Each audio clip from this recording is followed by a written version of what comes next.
Let me call you sweetheart, I'm in love with you. What does the nanny do? Okay, so we're done. Goodbye. You. Shut it off. Do not twist my words. Do not make me a victim, sweetie. Just look at the mountain. That's what you saw that day. Just the knife in the kidneys over all these years and the sacrifices that I made to love you. Let me call you sweetheart, I'm in love with you.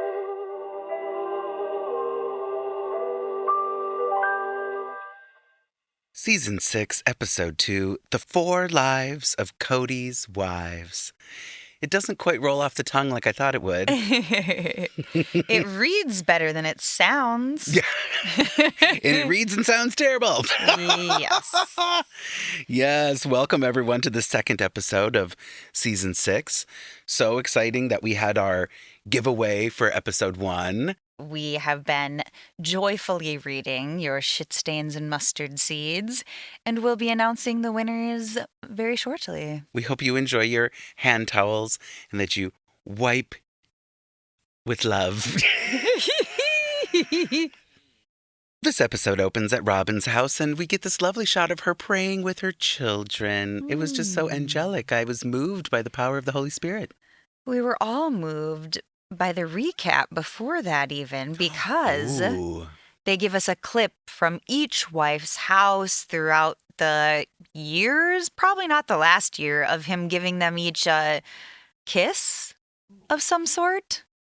And just they kind of, are going over why it sucks that they're not living close to each other. And then he's giving each wife a kiss in the recap. Oh, spreading the love amongst other things? Yes. And then we end up at Robyn's house on our knees praying. Praying. On our knees, spreading love and other things. This episode is a long one. And, I was thinking about it towards the end of our rewatch, where I was going, other shows would have taken the last 2 or 3 seasons and done it in 2 or 3 episodes. Maybe that's a bit dramatic, but other people would have done all of this in a story arc, maybe just a quarter of a season or something. They just drag things out so long, and it's just ridiculous. It is. There's a lot of filler that doesn't need to be there. Even in this episode, we're going to go back and forth a lot. There was a lot of moving parts, and there are times where they show the older children on the couches giving commentary, and it's unnecessary. Yeah. There are certain things that they do that it's just this is filler garbage, and I don't understand why. Yeah, they could have had, I guess it's not in TLC's interest to have less episodes because that's less advertising or something. True. But it's my God, get to it, get through it. Oh my gosh. Yeah. So yeah, we did open at Robyn's house. Sorry about that little sidetrack. I love how I'm going off on a little tangent, being all they do is waste time, and here I am wasting time. But it is what it is. Robyn talks to the camera about how they're living fairly separate lives as opposed to one big family.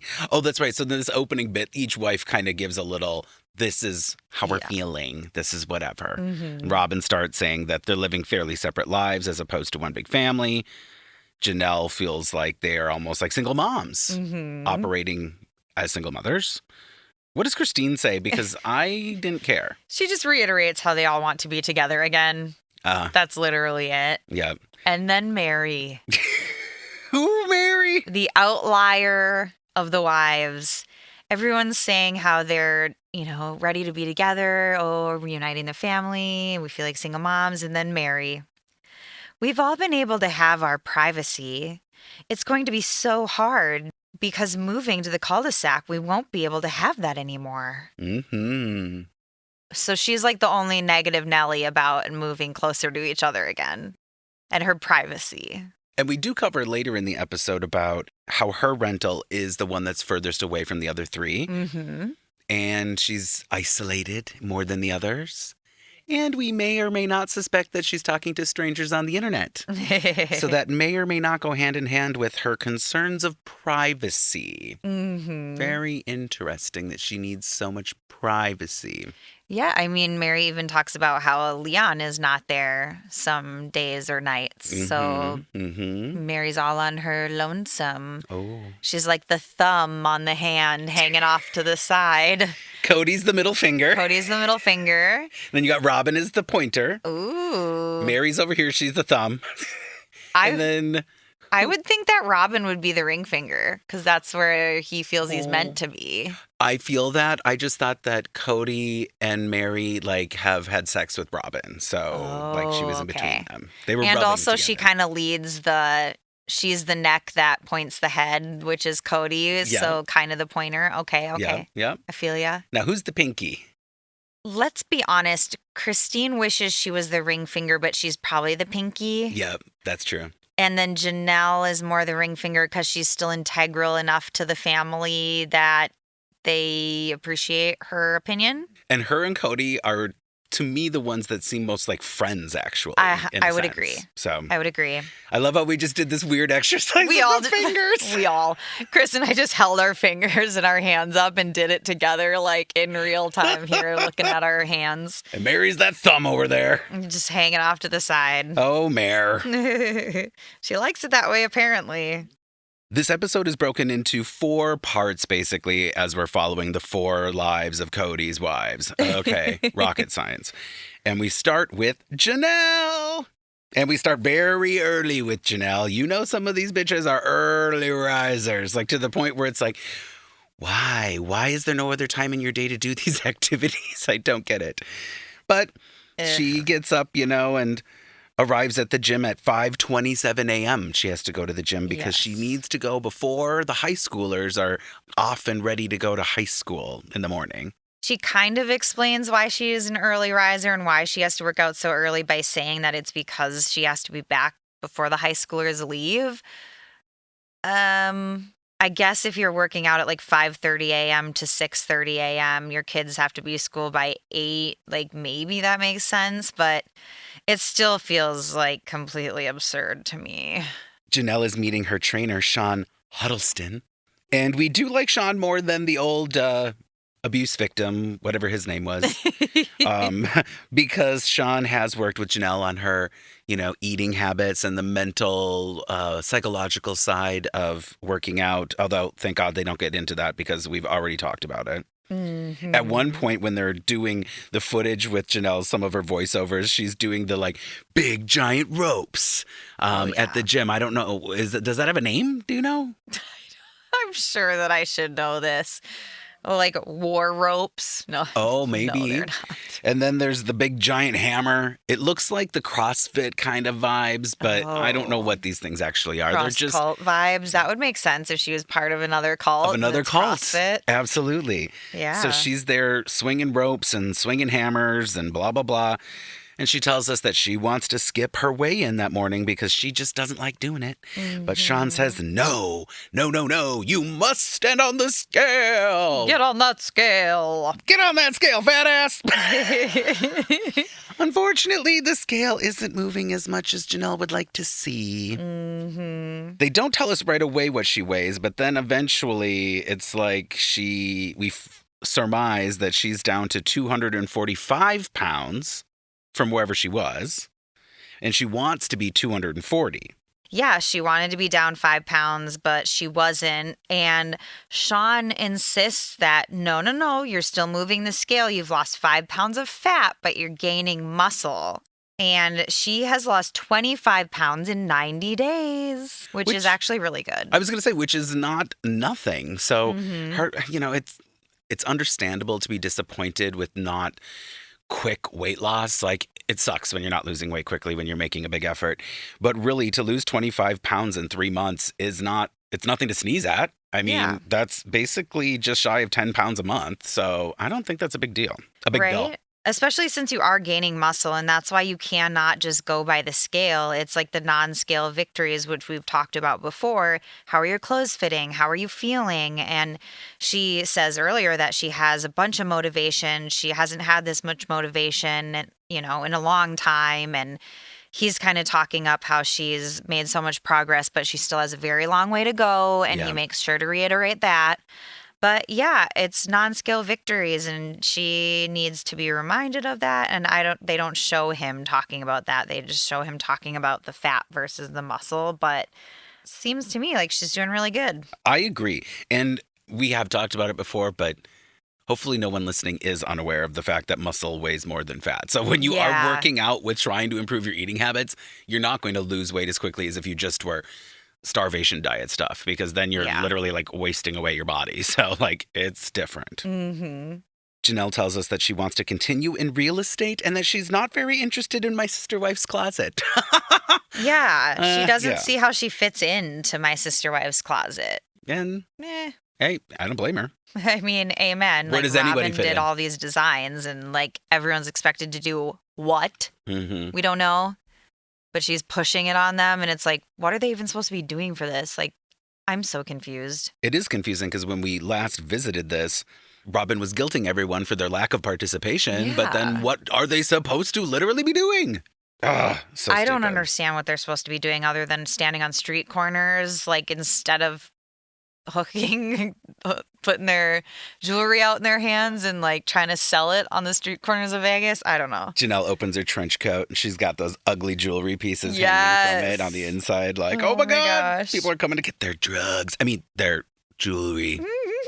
And that introduces us to a My Sister Wife's Closet meeting. Oh, it's so nice of them to all get together and talk about the family business once again. Oh, God.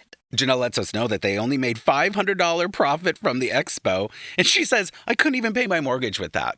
Which I love because it's like, yeah, most people can't pay their mortgage with $500. Oh, my God. And she's like, for that to be split between all of us? Yeah. Like, that is just not even feasible. And then Robyn says that she doesn't see Janelle putting in the effort. And this is where things get really funny. We find out that apparently Robyn and Janelle have been discussing a plus-size clothing line. Mm-hmm. And Robyn says, I know you want to do this. I know you do. What? And since when? Well, because Janelle straight up says, I don't want to design jewelry. And Robyn's quote is literally, I've been begging you to do the plus-size clothing line because I know it's something that is your niche. You want these pieces. I know you do. I know you do. And it's like, okay, I don't remember the last time someone told me that they knew I wanted something. They know I do, and they were right. I don't know what that means. And that it's her niche. Yeah. Plus size clothing is her niche. Right. She's not a fashionista. No. She could fucking care less. Why don't you get McKelty on this, okay? What in tarnation? Yeah, McKelty would actually be a good hunt. They seriously just try to do anything and everything possible to make money.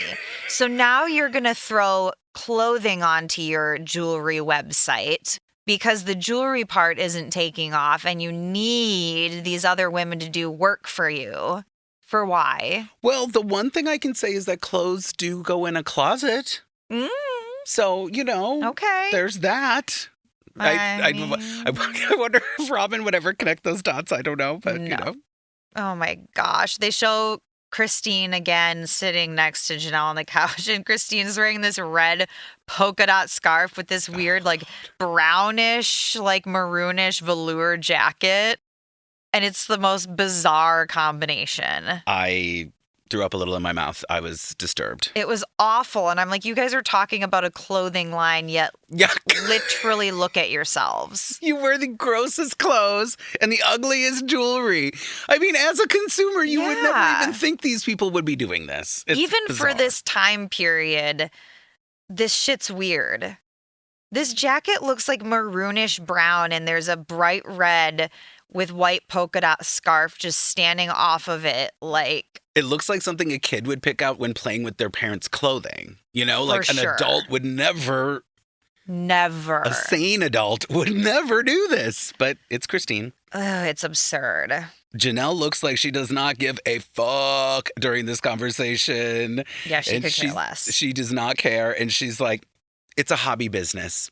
Yeah, to Which, me, it's just you a know, hobby business. They've been kind of saying, and she's not letting that go. And the math is mathing on the hobby business, you know? Mm-hmm. I mean, if you're only making $500 For a multi-person venture out of town that they stayed overnight at Robyn's stepdaddy uncle's abandoned lot or wherever they slept, who knows? Like, yeah, I that's a don't even lot. think they made $500. I feel like they probably had to have been in the hole at that point between gas and like every other expense that went into it and the lack of hours they could have been putting into another job. oh yeah, absolutely. Yeah.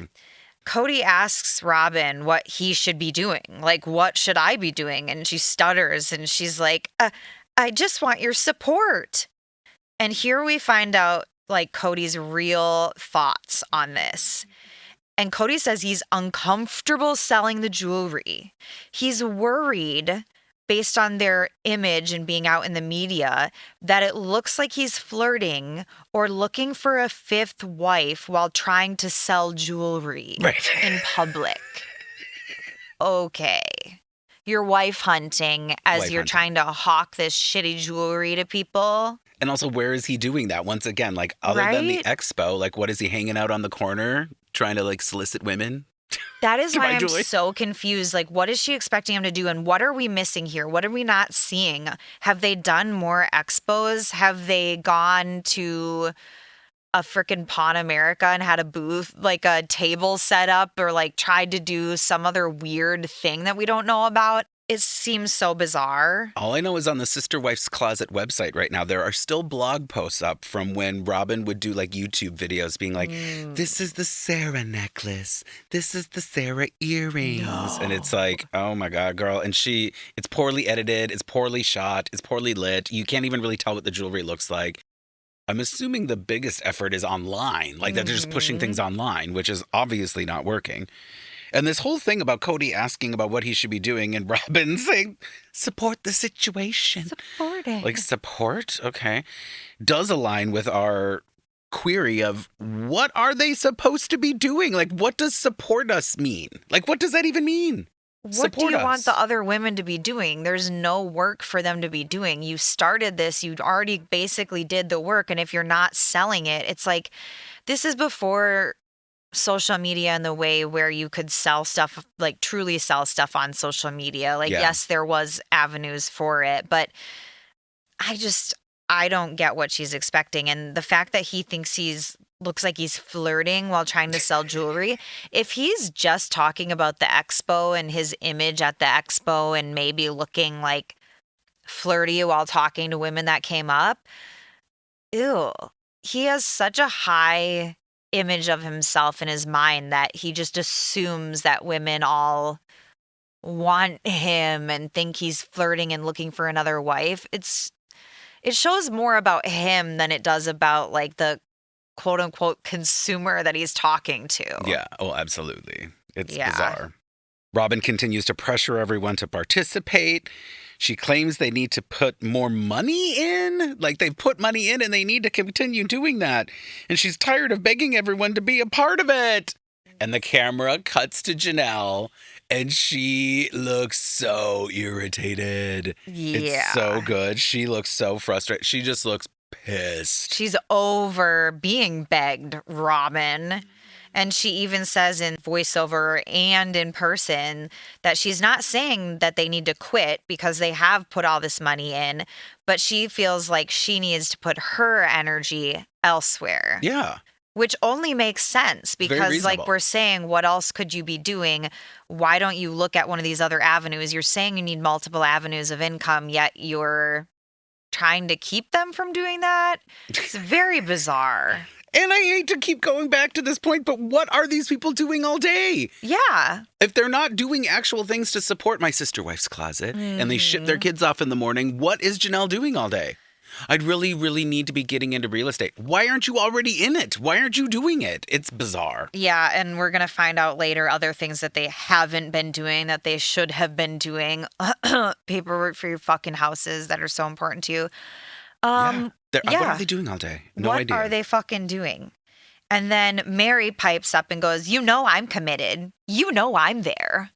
Like, she has to just put that out into the ether for everyone to know that, oh, no, but she's here for it. The once in a week she talks to Robyn, it's probably about some sort of like fulfilling the order of the 2 jewelry pieces we sold this week. Just chiming in to let you know that 2 pieces sold and you need to send them via USPS snail mail, but just the cheapest option because we can't afford the highest. Yep. Send it the slowest and the cheapest. Yeah. And I'm over here a mile away. Need my privacy. Please don't disturb. My once a week, my sister wife's closet call is all I can do. Christine says that to her, it's still a hobby business, which we are getting beat over the head with. We know it's a hobby business.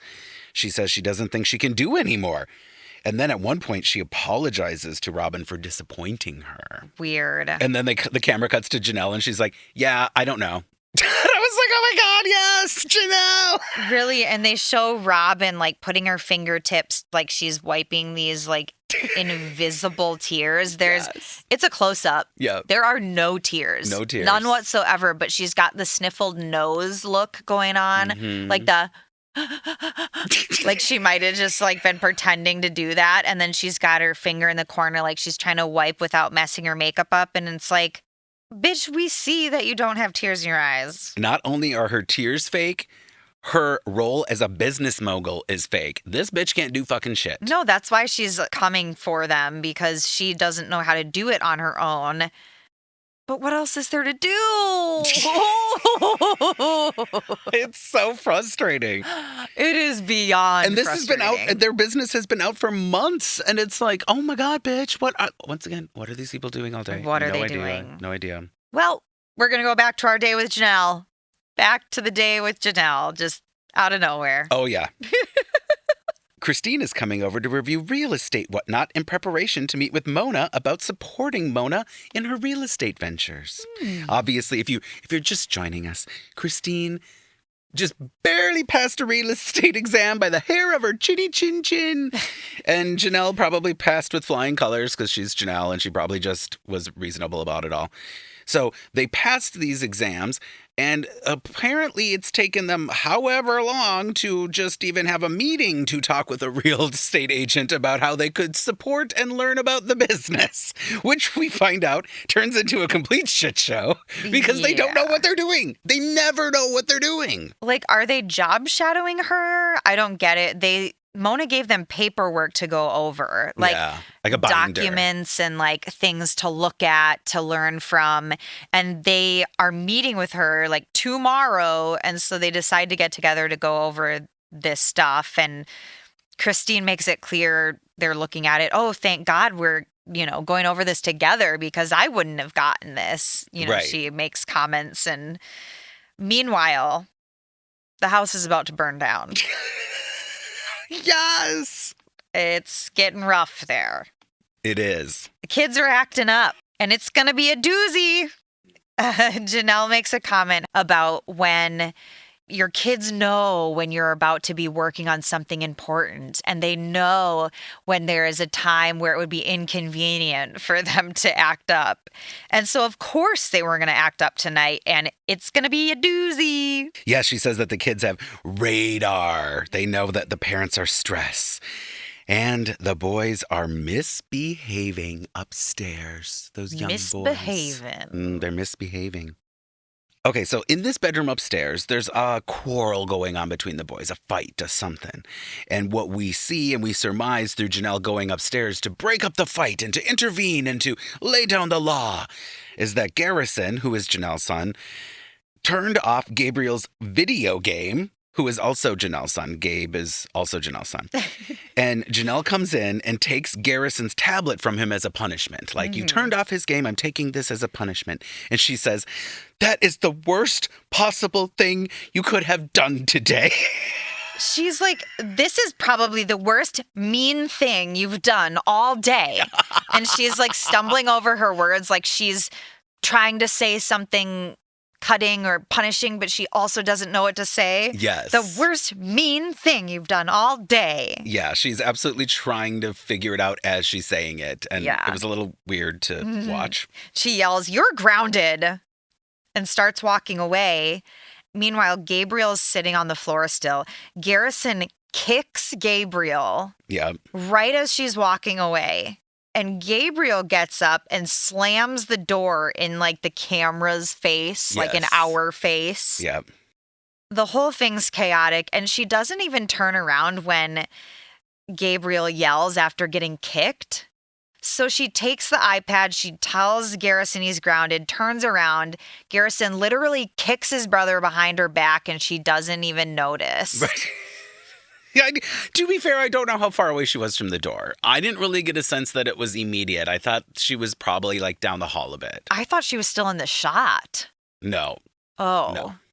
But Gabriel does like yell out a yell because he was just kicked in the back by his brother. Yeah. Like it was a yell like I'm being attacked. And it wasn't even like a soft kick. Like they No. do show it on the camera. And he Yeah. kicked him while he was sitting on the floor. It was totally a thing that you do to your brother, kick him in the back. Like I've probably done something. Like, you called mom up here, you dumbass, and now you got me in trouble. So, like, fuck you. Like, So I'm them gonna kick you vibes. hard. Yeah. And when Gabriel slams the door in our face, he's got tears in his eyes and he looks pissed. He's so upset. Yeah. He's so frustrated. He's angry. Because Janelle at this point is kind of trying to get Kody to, like, go up there and handle it. Mm-hmm. And then we get, like, my favorite quote of the episode. Yeah, so then they cut to Janelle and Christine are downstairs, like kind of regathering after this tumultuous situation. This disruption of their studying. Yes, and we hear Gabriel yelling from upstairs. And what does Gabriel say, darling? Mom! Garrison just called me an effing loser! But he said the real word! Which is great because it's enough in the distance and the door's closed where they have to do subtitles. And so you get to see the words effing loser. And it's like, Effing yes, loser. effing loser. But he said the real word. And Christine's face is hilarious. She does the like grimace face, like the grimace smile, like the emoji, like the ee. All I could think of was Christine's going, yikes, like yikes. She's looking around wearing the ugliest scarf I've ever seen in my life. Like, oh my God. It was just quite a sight to see. Cody's like, I don't know what you want me to do. Do you want me to take Christine's kids home? And it's like, Christine's kids aren't the problem here. Like, handle the kids that you've got here. Kody goes up and he starts saying, I think you want to reconsider your behavior. Yes. And he's saying like these one-liners trying to get him to listen. And he's just such an idiot. Yeah. Janelle talks about having Kody around being helpful for raising these teenage boys, and she misses having him around for that. You know, she goes into some shit about their testosterone, their hormones, their blah, blah, blah. Yeah, when Whatever. their testosterone kicks in, like they're having, you know, these hormonal outbursts, and that she just wishes Kody was there. And yes, he's a phone call away, but it's different having him there in person, and it's been hard. Meanwhile, Kody, for most of this, is sitting on a computer, like on a laptop on the couch, and the vibe I got from it is like, I'm going to begrudgingly get involved. Like, he doesn't exactly, like, jump up and solve the problem. It's like he's being asked to by his wife. What a shock. Mm-hmm. And then he kind of does, but not really. At this point, for some reason, like Garrison is in front of Kody. We don't really see like how this plays out, how he gets to be talking to him face to face. But Cody's like sitting in a chair and he's like, you know, telling Garrison that he needs to go to his room. And then Garrison goes, well, then I won't go to school anymore. Like, what? Yeah. An odd disconnect. I feel like I don't really know what that means. Like, go to your room like you can't go anywhere anymore. And so he's like, well, then I guess I won't go to school anymore. Yeah, I guess that could be. And it's so great because after he says that, Kody gives a little sassy neck move. I'm not quite sure how to describe this. He does the like girl like head movement, but he doesn't move his head. It's just his neck. Yeah, it's like it's not. I thought of it as sassy, but it's not really sassy. It's like just like a little Quagmire move, like a Quagmire. you know, Yes. like a giggity, but to the side. Like it's like weird. giggity without like the head moving. It's just his neck. It's the weirdest thing. And you actually replayed it because I was writing and you noticed that I missed it. And I was like, you need to see this. Thank you for showing me this. I did need to see that. But the look on his face is sassy pants. Like Kody knows he's being filmed while reprimanding his children. And so he's like being a bit performative. For sure. He's caught in the moment and he's given a little attitude back himself, but doesn't really know what to do with it. And as the scene continues, his face kind of becomes a little smirky, a little smiley, a little like, I'm being filmed. I don't know what, I gotta be a man and a dad here. Like, oh my God. Yeah, he's just like pontificating again. And he goes, you are learning that actions have consequences. And yes, you're going to learn about these consequences. And he says some just wordy, nonsensical statement about consequences and actions having consequences. And it's like regurgitated, just bullshit that you expect every parent to say. Yeah. And then they kind of show him on the couch, like giving comments like in a solo interview. And he's wearing this blue button up with this gray dress vest, button up vest over it. And I'm like, since when do you wear like a 3-piece suit without the suit coat, Kody? Oh God. Like, it's really weird. Well, for his casual computer scrolling on Janelle's couch? I don't know. It's like in a moment, like a couch moment, like an interview moment. Yeah, like a confessional. Yeah, so in his confessionals, he's wearing this like weird bright blue button up with a gray dress like vest over it. And I'm like, what? You've been wearing these like Guess dress shirts that look like safari vibes, and now all of a sudden you're wearing like a vest without a I don't know. I'm like, what the fuck is even happening? But it made me laugh. Maybe he had a very important business meeting to go to. He was trying to avoid flirting while selling some jewelry on the street corner. Perhaps he thought that if he pulled a little monocle out of the front pocket of that vest, that it would look a little less flirty when he looked down their shirts with a monocle instead of his bare eyes. He's like, have you ever heard of Mrs. Mark Twain? She wrote a little story about me marrying my wives, you see. You know, I've been told that I look like Brigham Young. Wow. Minus the mutton chops. Yes. Gross. Kody asks Garrison if he wants to come out and apologize to everyone because that would be the right thing to do. Mm-hmm. Come and make amends and apologize to Gabe, your mom, me, and you better take this seriously. Better take it seriously. Kody to the camera says, I'm not here all the time, so sometimes it feels like I'm a visitor when I come by. It's like, well, let's actually stop and talk about this. You're not here all the time, period. So when you stop by or when you come by, you feel like a visitor in your own home with your own children and your own wife. Mm-hmm. Sit with that a little bit, Kody. Yeah. Sit with your fucking statements and realize what you're actually saying and what's really going on, you moron. Do you understand the words that are coming out of your mouth? Yeah. Everything is floating over the top of his head, even though he's the one saying it out loud. And Garrison says that he's sorry to everybody. And he has this like smirk, like this shit-eating grin on his face as he's saying sorry. And it's like, he's definitely not taking it seriously, Kody. He gives Janelle a hug and he shakes hands with Gabriel like, we're solid, we're good. Yeah, Cody's like, you need to shake hands or give him a hug, whatever. And then they all disperse amongst the home into doing whatever they were doing. And Janelle's on the couch by herself. So I'm assuming this is after Christina's left or whatever. She's all alone in her living room. And she says something along the lines of, I feel like I'm more isolated from the family rather than this big, living, breathing orgasm that is the family. What did you just say? Oh, did I get it wrong? Did you do that on purpose? Oh my God. I'm like, what? Janelle, she just feels isolated from the family rather than being a part of the big, living, breathing orgasm. Oh my God. It's been a long time since we've had an orgy because we're not living under the same roof anymore. Maybe I'm being too transparent here. Maybe it's been a while since I've had an orgasm. I think that might be it. Yeah, this quote from her is really something, though. She's feeling isolated from the rest of the family rather than being a part of this big, breathing organism that is the family. Oh, organism. And I'm like, you're like an amoeba. It's like a germ, like a one-celled single organism, if anything. Yeah. This is ridiculous. But imagining, I guess, like what this reminds me of is that movie that just came out with Demi Moore, and she's turning and morphing into like the monster. Do you know what I'm talking about? It's like it won a bunch of awards last season. Yes, I can't remember what Oh it's my called. God. Anyway, people are screaming it as per usual at us.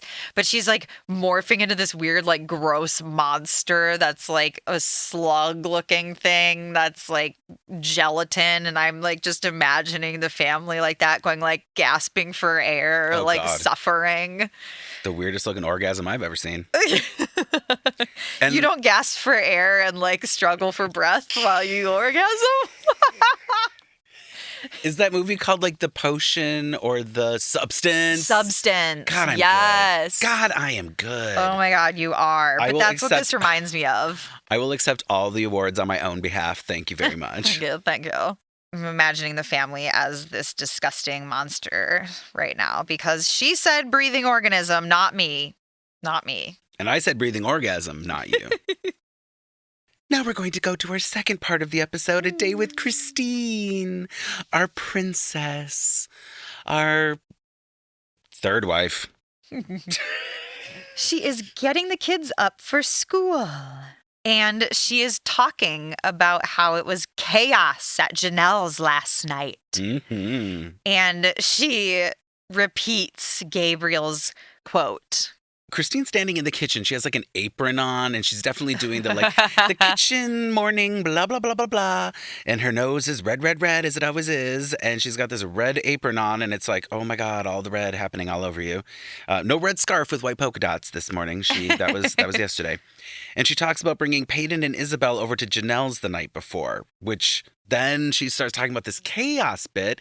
And I feel like there's something that we missed in maybe editing or something because of the mention of, does Christine need to bring her kids home?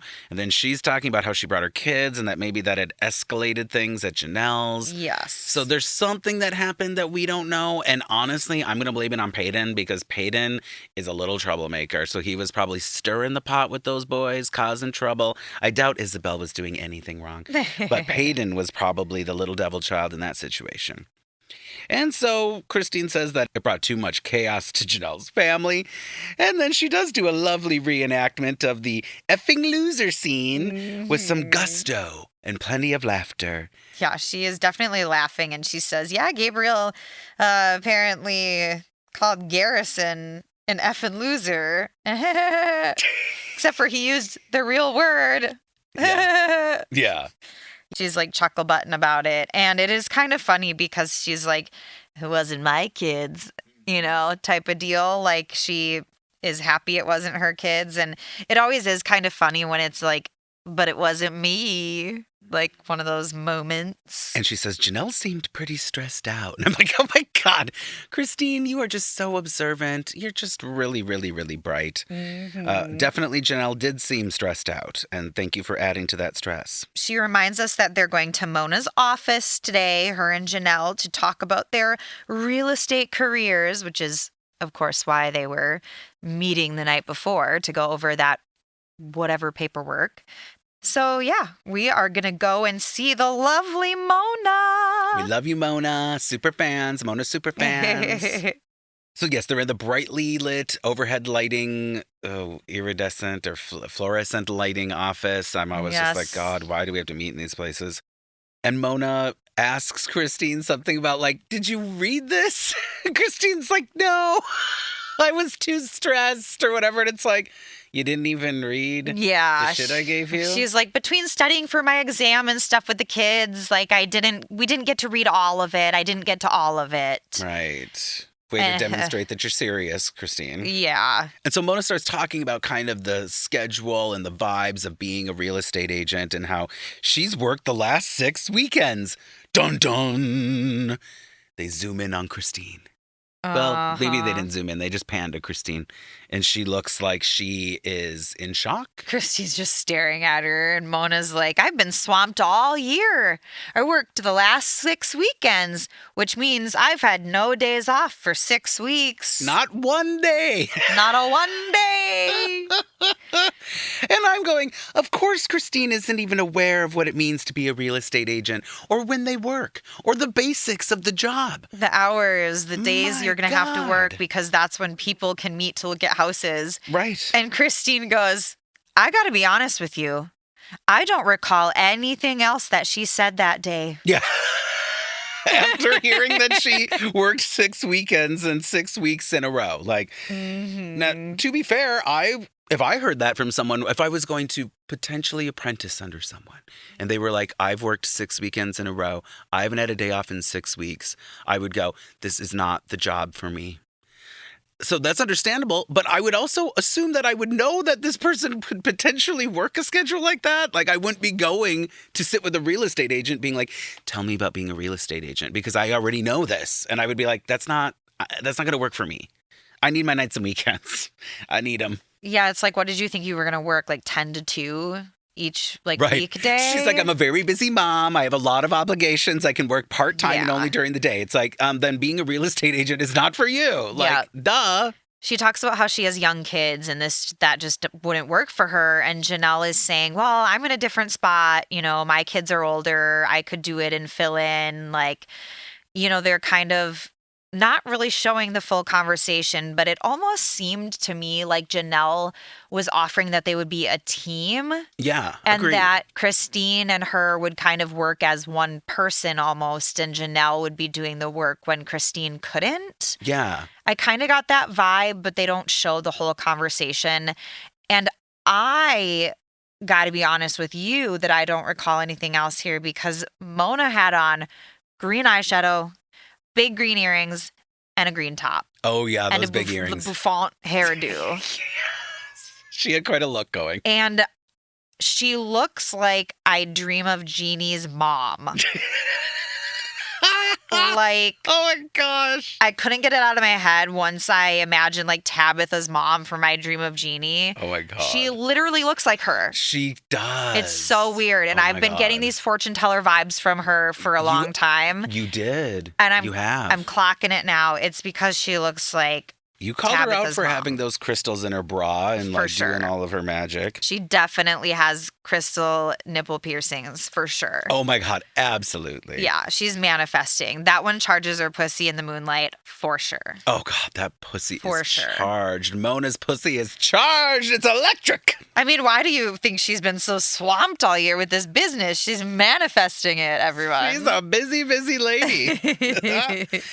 One of the things that Janelle says when they're having this back and forth where we don't get everything, and I think you're right, ironically, if Christine wasn't such a moron, they could be partners in a real estate venture together. They could cover their shit. All the stuff that needs to be done, not with a client, Christine could handle. Go And set up Janelle, the home, put up the signs. on her own time, whenever, I don't know about the signs, but the stuff that needs to be done on the administrative side, the paperwork, the meetings that can be scheduled during the day, Christine could do that. And Janelle says that she can work weekends because her kids are older and she's used to working. She was always the mom that worked a lot. So this partnership could work if Christine wasn't such a bumbling blockhead. Yeah. And literally Christine says to the camera in a confessional moment, I can't do it. I can't do real estate. Now I'm just thinking I can't do this. And I'm like, wow, this just changed so quickly. Like, we just talked about you. The confronting failure episode was just a few episodes ago where you think she's going to fail, but then she passes. Now cut to, 3-4 episodes later, and she's like, I can't do real estate. Well, to be fair, when we have our day with Christine, she says to Kody, I've been thinking about this for 3 weeks. Right. So there is a little bit of a mention of a lag in the timeline of when they're shooting things, but she's already taken the exam and she admits that she's taken the exam, which is why she hasn't read the paperwork from Mona. So it's like, how did you take this exam and not know the hours that you'd have to put in to be a real estate agent. It's utterly bizarre. It's dumb. And let's say it's between 3 and 5 weeks. Once again, what did you do in that 3 to 5 weeks? And how, I don't know. Whatever. They're in such a desperate need for this money, which we also don't understand because they're on a television show. Where are these TLC paychecks going? Even if they're not each getting paid and getting paid well because blah, blah, blah, blah, TLC is crap. This is a garbage show. They're getting enough money to pay a mortgage, for God's sake. Oh, so frustrating. Nobody knows where the money is going. Nobody knows except for maybe Robyn. into the totes in Robyn's house. The weird totes all over. Yep. Mona gets serious here. Yes, she changes the subject. She changes quickly. her tune. Yeah. Oh, she touched her crystal nipple piercings. Yep. She rubbed her own little personal lamp. Mm-hmm. And she says, I haven't talked to anyone else about this, but it looks like there's going to be a delay on the 2 of your houses. And Christine gets visibly upset and says, we won't be in by Christmas? And Mona says, it looks as if Robyn and Meri will be. And Christine starts crying, and Mona says she's sorry and tries to comfort her. Mm-hmm. And we get some weird information during this, like bizarre information. Well, I love this little back and forth that happens here. Yes. Because Mona starts giving them some details. She says, well, one thing you could do, is talk to Kody and Meri and Robyn, and gets interrupted by Janelle. And Janelle goes, oh, this frustrates me because I know exactly where this is going. And it's like, I know what you're going to say. This is so good. And Mona says, I can't have anyone going on site and making changes with Danny. And they're adding things with Danny. And Mona says, Danny is running that job site. And every time he's pulled away, something is delayed. Yeah. Right. Meri and Kody and Robyn have not turned in their paperwork. And I'm going, what the fuck? Mona lets us know that Janelle and Christine have done all their paperwork and their loans are ready to go, but Robyn and Meri have not. And it would be a shame to have their 2 homes ready and not have the paperwork done. And this is where I had a moment of self-reflection, darling. I have to admit, even in this episode, I've been talking some mad trash about Christine, and she deserves it. But I do owe Christine an apology. Because in a previous episode, I minimized her anxiety when she was asking for validation. And I was saying, you don't need to validate people that don't need validation. I could have been a little more sensitive because she was talking about her stress of doing the paperwork and being on top of everything, crossing her T's and dotting her I's. Getting her shit done. Kody made it seem like, well, we're all doing that, Christine. I don't know what the fuck your problem is. Like, get it together. And I didn't 100% agree with Kody. I just thought she doesn't need to be coddled through filling out paperwork and putting her social security number on a form and providing copies of checks. Like, this isn't rocket science. People do this every fucking day. But now, hearing that Meri, Kody, and Robyn have not fulfilled their obligations, I'm going, well, you, sir, made it sound like you were all in the same boat. And you were not. Yeah, you Christine was fucker. doing her shit. Janelle was silently doing her shit because, she's a bookkeeper and she's on top of her stuff. But these other 3 are clowns and idiots. So, Christine, because I know you're listening, I owe you a heartfelt apology. I mean, girl, I've always been on your side. I know. You're like, I don't owe her any apology because I'm a nice person. And I'm like, no. Don't go too far. This is where Christine's like, I am mad. And why couldn't they have started on the other side?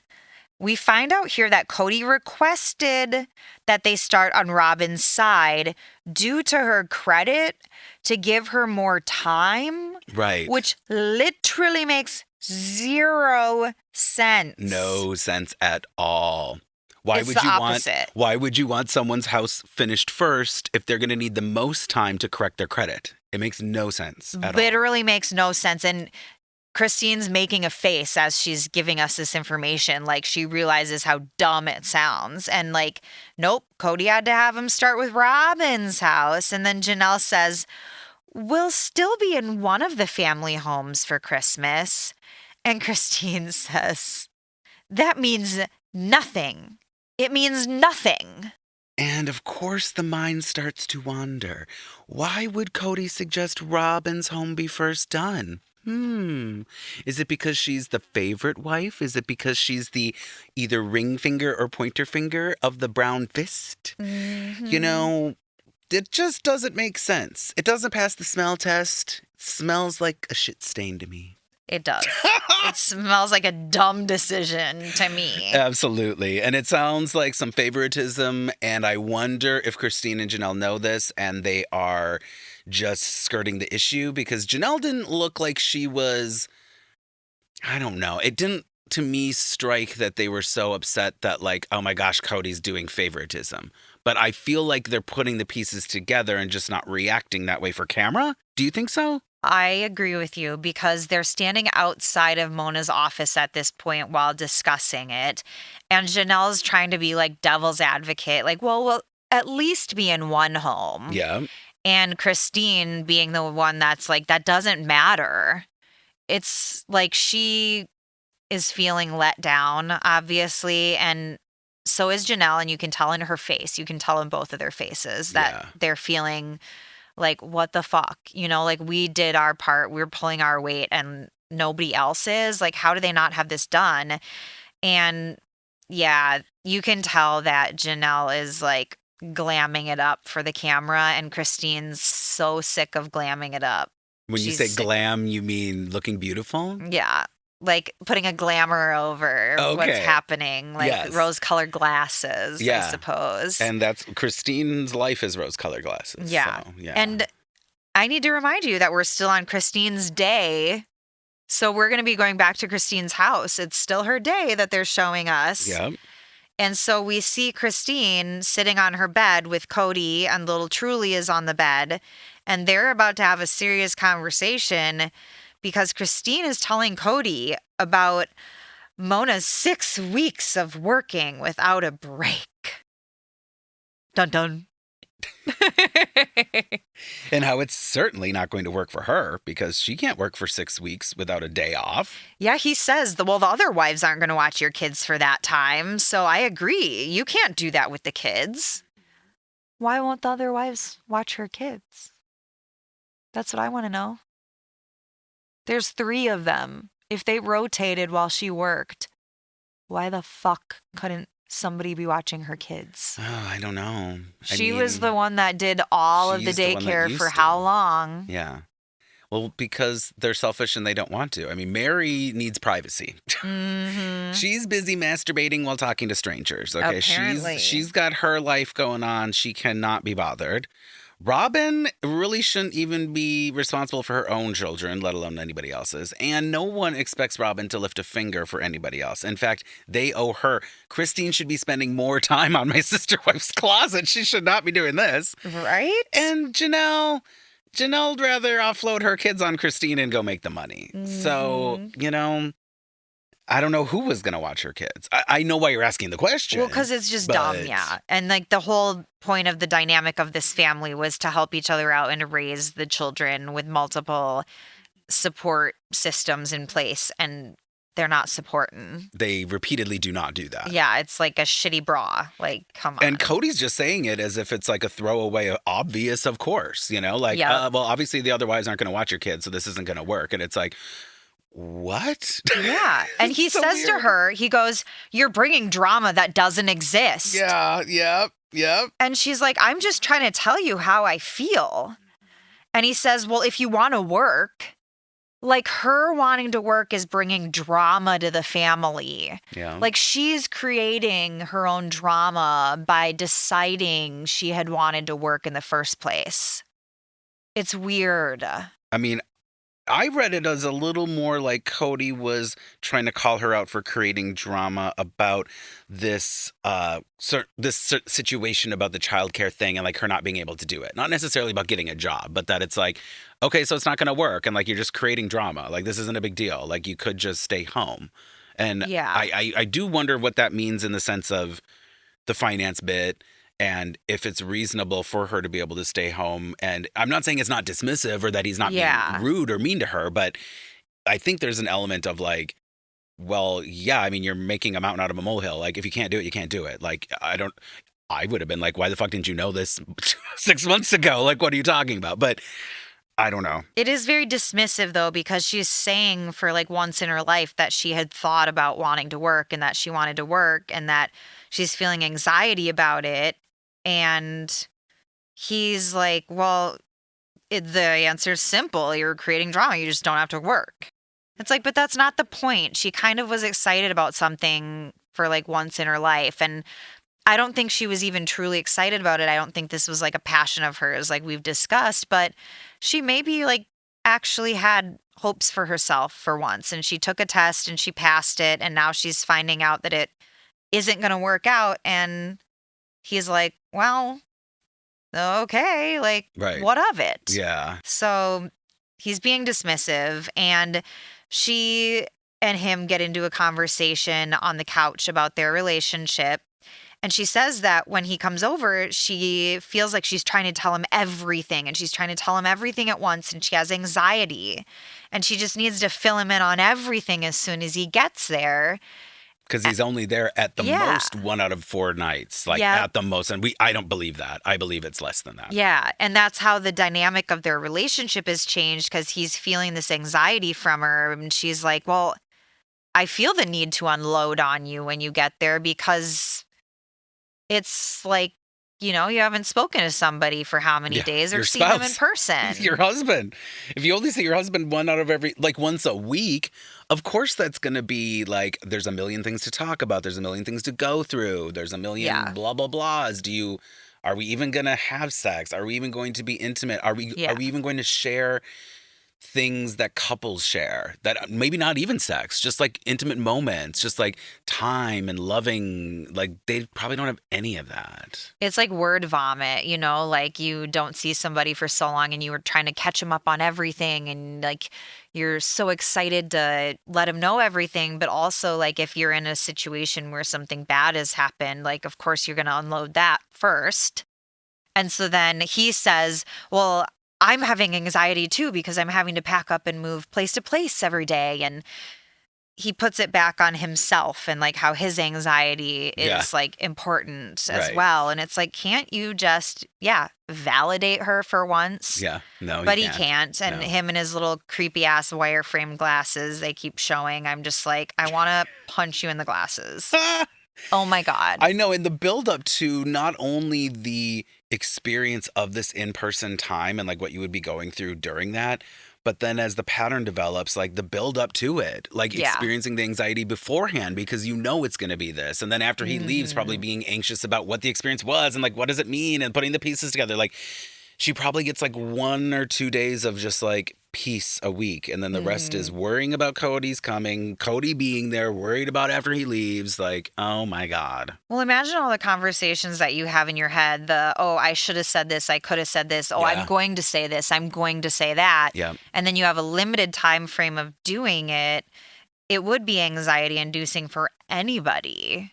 I mean, I have so many conversations with myself in the shower Yeah. of like things that I shoulda, coulda, woulda, wanna say type of whatever. And imagine doing that with your own husband, and then you're trying to respect your sister wives, so you don't want to interrupt Right. their days by reaching Totally. out and like texting and unloading or calling and unloading, because then you're interrupting their time. So it almost reminds me of maybe like a military relationship, even though you cannot fucking compare this to like a service member's experience with a spouse. But like, that's the vibe I'm getting, like this hot and heavy, like unloading and like handling of things. And like, I feel like that's why a lot of relationships go sour that have this dynamic where you only see each other a limited amount of time. That would be so weird to have a spouse that you're currently married to and raising Mm-hmm. children with that you couldn't communicate with on a daily basis. Yeah. Like, that would be, it wouldn't work. These things aren't going No. to work. That's why these things don't work. Yeah. I mean, you see it time and time again play out in different scenarios that are like adjacent to Mhm. this. Yeah. You know? Yep. And we end this with Christine saying, I want to be a mom more than I want to sell real estate. I'm sorry. It's going to suck me dry. Well, she does say spending her whole life selling real estate. And Okay, so oh God, Christine, you are driving me fucking nuts. Spend my whole life selling real estate. Bitch, you ain't sold one goddamn thing. You haven't worked one day. You took a test, you passed, and you didn't even know that you'd have to do the job. Like, I don't even... I'm not on Kody's side, but like, yeah, you're not going to do it. You shouldn't do it. You're not cut out for it. Okay. I don't even think that means that you should be a mother only as your thing and as your persona and as your whatever you want to call it. Mm-hmm. But clearly the real estate thing is not going to work. Like, it's just not going to work for you. And luckily she finally came to that conclusion. And we are going to hear something about, later on during Robyn's day that she is good at. And that I agree with, that I'm like, she should spend her time doing, but I'll tell you when we get there. Oh, I was going to say, I must have blocked it from my memory. Well, because they kind of are being bitchy about her work ethic. Yes, but that's then they make a point that I'm like, yeah. well, yeah.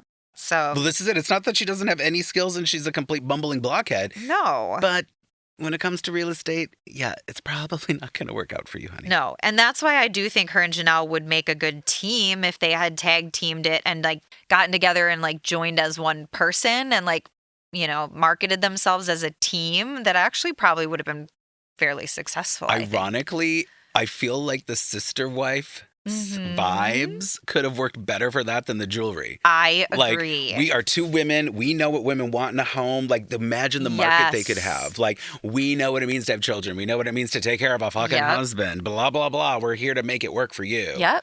And that's why we work together as a team, because we're going to give you the best that we can give you while also taking care of our families. Where were we in 2015 or whenever this was fucking filmed? Janelle. I obviously wasn't astral projecting at that time, or they would have done this. Mona should have been touching herself and going, Kimber, come to me, Kimber. They need some ideas. Touching my derps. Well, we've made it through 2 of Kody's 4 Wives special days, and it feels like a good place to take a break.